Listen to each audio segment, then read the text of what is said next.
What's going on there, guys? We back with another one, and we got to talk about Jaylen Brown a little bit today. Now, Jaylen Brown, he just signed one of the largest contracts in NBA history with the Boston Celtics, and the reason I'm bringing him up today is because some of the things Ice Cube has been speaking about as far as the NBA blackballing him, Adam Silver directly telling other brands and different things not to work with him, or the NBA is going to pull out and having non-compete stuff. So they put the big three in a box of a league that's competing with them, even though it's 3-on-3 older players, not in their prime, or guys that, haven't made the NBA. They're not taking players from the NBA, but for some reason, to me, it seems like the NBA may be looking at them and saying, oh, it's a market for that. So we need to get these guys out of here so we can do it. That's the only way I was looking at it, because they may try to throw that in All-Star Weekend or something like that. You know what I'm saying? Yeah, Jaylen Brown actually went over there to London and he played in their All-Star game today. And he is an NBA player in the prime of his career. So I just wanted to give him his kudos, his flowers. We're going to check out what he had to say. Let's people. Why play today? Having some fun with charity, giving back to the community, and supporting. That's it. When you found out Jaylen Brown was playing, what were you thinking? I was blown away. I was saying, I asked him, was he sure he wanted to make this move? He was like, yo, I want to do this for the game, for the players, and it's a big move for the league. So, I'm excited. This guy's my hero right now. Definitely you guys do things on the court, but also the mutual respect off the court. But what keeps you guys continuing to do those type of things? Yes, sir. This is amazing being in this environment. Shout out to London. Shout out to the O2. Excited to get back to charity. Excited to be a part of this. And I appreciate you, Ice Cube. Hey, man, we're blessed to be in a position where we can give back. Me being able to set the stage for the greatest athletes in the world. Hey, man, just call me the chef. So we'll see you in a Celtic jersey this year? Wait a minute now. All right, guys, I'll send it back to you. If you don't know why this is significant and you hadn't been following the story, I'm going to play a few clips to catch some people up to speed that may have missed everything Ice Cube has been talking about on his podcast run here lately, and I'll be back with my thoughts. He spoke with the Dallas Morning News today, and they said, you posted a video on your social media this week criticizing the NBA's treatment of the big three. Can you talk about that a bit? And Ice Cube said they've been doing things behind the scenes that nobody can see. They're discouraging networks from showing the big three, discouraging sponsors, those kinds of things. It's terrible, and it's been going on for 6 years. They don't own basketball. They think they do, but they don't. I like to say that nobody goes to their house and says, Mom, I want to play NBA. They say, I want to play basketball. They just don't like the fact that we've changed the game. All the stuff they're doing behind the scenes, I believe they're breaking a lot of antitrust laws. It has to stop. And he also went on Joe Rogan's podcast and Sports Illustrated, and this is what he had to say. We're not trying to compete in any way, shape, or form with the NBA. We're very complimentary. So I don't understand why they would, do some of the things that's being done behind the scenes. They're like encouraging people to not do it? Encouraging people to not sponsor us. Really? Yeah. Encouraging networks not to play us. Really? Yeah. Those things, we've been able to survive, but, at a certain point, it's just redundant and ridiculous, and we got to fight back some way, shape, or form. Well, when I say the NBA, it's really the corporate suits. Owners love us. Owners want to invest in the big three, but they're not allowed because of the bylaws that's in the NBA contract.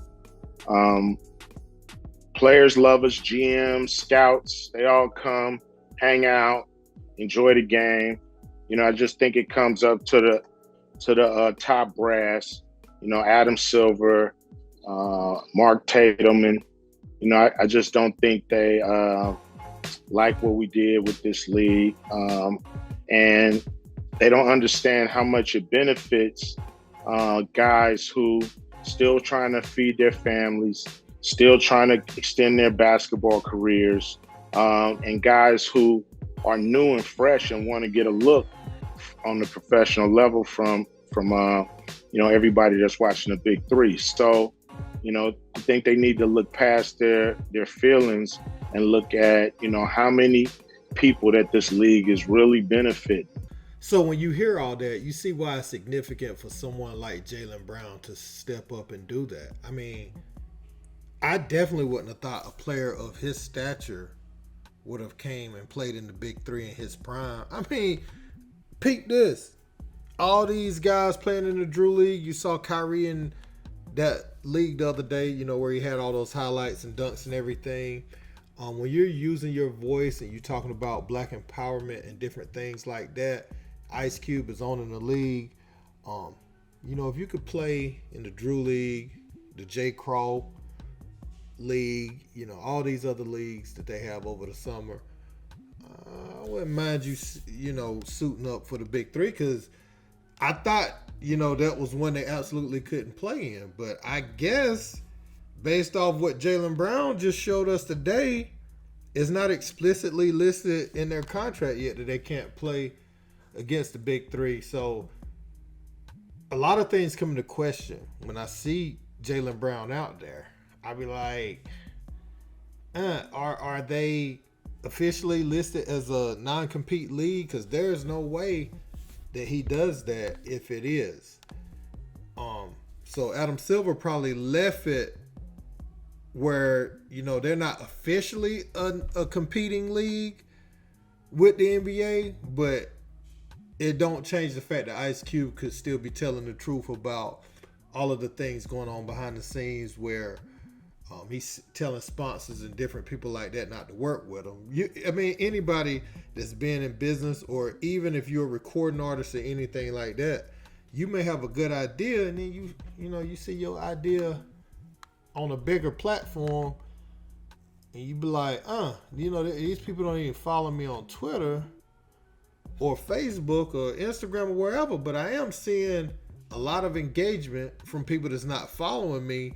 And then you go do your research and you see some of the people, that write for those platforms has come and looked in your story, been on your page, been commenting on your videos, or not saying nothing, but you know how you could see who been in your story.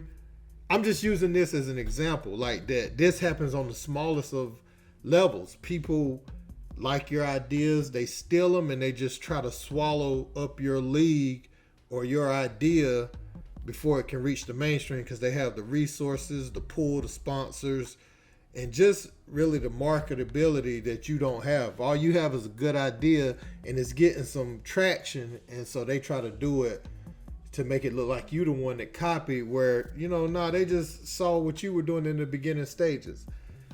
And I say all that to say Jaylen Brown, what he did, I commend him for it. Because you see a lot of these players talk about different woke things. Ain't nothing wrong with being woke up on a lot of social issues around you. But to see him proactively go do something about it after talking about, he wants to try to start the process of bringing Black Wall Street to Boston and all that, to see him go do things like that, it shows that, he talks a good game, but he also willing to get his boots a little dirty, at the groundbreaking level, to see things through. So I give Jaylen Brown credit, man. I'd like to see Kyrie, some of these cats, try to play in the Big Three too. If it's possible, man, give them a weekend, lend some of that popularity to LeBron, show up out there for a game. Play 3-on-3. Because I'm looking at people a different way now, and I ain't saying they obligated to. I'm just saying, man, please, because I like this Big Three idea, man. I really like the league, and I promise y'all, if it goes away, you'll see the NBA or somebody else come up with something just like it to put it out there. You saw how close they was watching LeVar Ball when he took LaMelo overseas, and it was like, oh, so you can get to the NBA without college? all of a sudden college can pay you now. They can pay athletes. NBA G League, they got this whole thing now. G League at night. Oh, we can pay kids hundreds of thousands of dollars and pay for whatever college they want to go to. You could have done that. You just got some competition. Somebody pushed you a little further to go in your bank and, to go deeper into your wallets a little bit. And so that's why I don't like what's going on behind the scenes with this league. And I commend Jaylen Brown, man. I got so many thoughts on this, but I really, really want to hear from y'all. Let me know in the comments. Don't forget to like, share, and subscribe. Till next time. Peace.